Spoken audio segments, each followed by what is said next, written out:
Como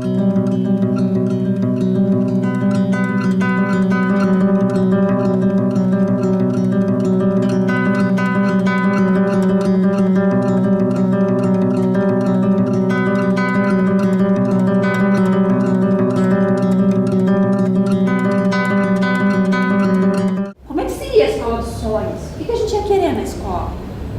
Se a gente pudesse aqui decidir, em vez de dizer, olha, falta isso, falta aquilo, que é tudo verdade. Vamos fazer de conta que nós temos uma varinha do condão.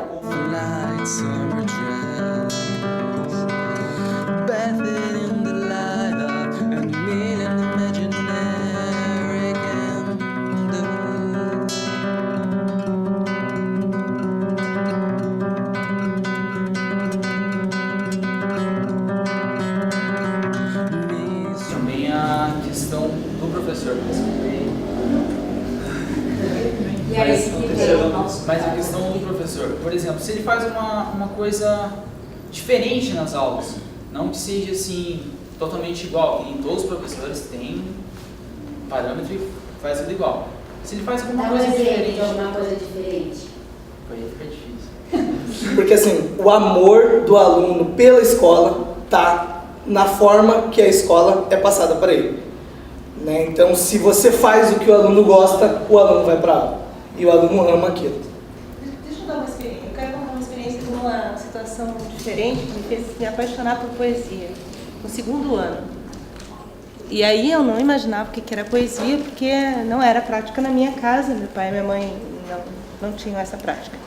E eu tinha um professor de literatura que recitava poemas antes de começar a aula. E ele encenava e recitava, e aquilo era encantador.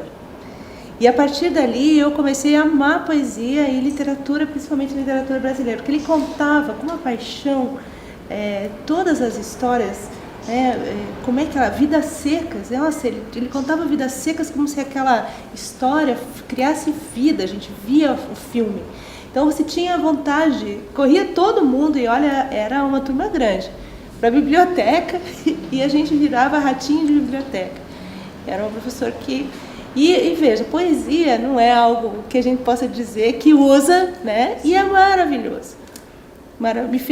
Me abriu muitas possibilidades de ver o mundo de forma bem diferente. Aquilo. E sim, eu acho que as musiquinhas, que ela falou de poema, temos um poema também que é na minha terra tem Palmeiras, onde canto sabiá, seno A, cosseno B, seno B, cosseno A. Então, assim, essas fórmulas, elas são essenciais, sim, para nossa memória, porque eu nunca vou esquecer disso, gente, eu nunca vou esquecer. Acho que um dia, se eu tiver filho e ele estiver no primeiro ano, eu vou cantar a musiquinha para ele, né? Na verdade, desde a quinta série, ele vai saber a fórmula, porque eu nunca vou esquecer disso na vida. Acho que além da nota, além do bom aluno, do interesse, é o que a gente está formando, sabe? Que tipo de pessoa que tem ética, que tem moral, porque assim, eu posso querer estudar para ganhar mais, mas a custa do quê? Passa pela questão do relacionamento professor-aluno. Essa é uma questão muito forte, é a questão afetiva. E eu penso que isso no ensino médio tem uma dimensão muito grande. A questão afetiva no ensino médio o aluno vai para a escola por essa razão. Desde que o aluno veja com o professor, ele sinta, então essa questão quando ela fala o professor dá aula, é quanto que o professor se envolve para dar bem uma aula. O aluno sente que o professor está envolvido com a turma, está dando o melhor de si e o aluno gosta do professor. Então essa é uma questão, acho que fundamental. Você percebe isso nas falas.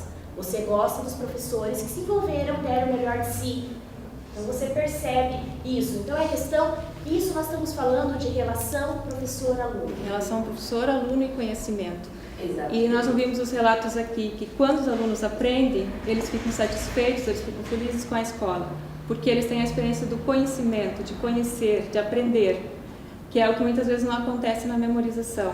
Depois as meninas lá colocaram que a escola desmotiva quando você não aprende, quando o professor não ensina e quando o aluno não aprende. Então eu acho que a questão central ali é, além dessa relação professor-aluno, o que está envolvido nisso, que é a questão do conhecimento.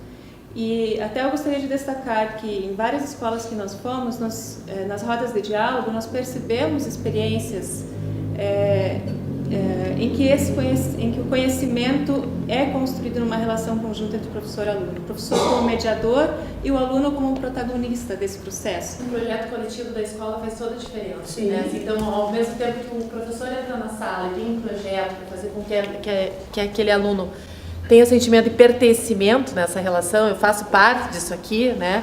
O professor também, né? Eu também trabalhei em escolas diferentes. Eu lembro que eu dava aula para o magistério e numa escola não existia um projeto coletivo. Eu entrava, dava aula, inventava, mas às vezes eu me desmotivava. No outro mês eu falava, vai, tá, né? Vou passar batido. E a outra escola me puxava, né? Para fazer parte do projeto coletivo. Então eu acho que tem isso, assim, acho que tem as duas pontas, né? O professor se motivando dentro de um projeto coletivo que não é só a questão salarial. Quando você entra dentro de uma escola, você está fazendo parte de uma criação coletiva, de um projeto pedagógico coletivo. Agora, quando você entra numa escola, que é um departamento, né, que parece que você está trabalhando numa loja, aí é quase efeito dominó, né? Você vai entrar desmotivado. É isso. Não tem conta, não tem conhecimento.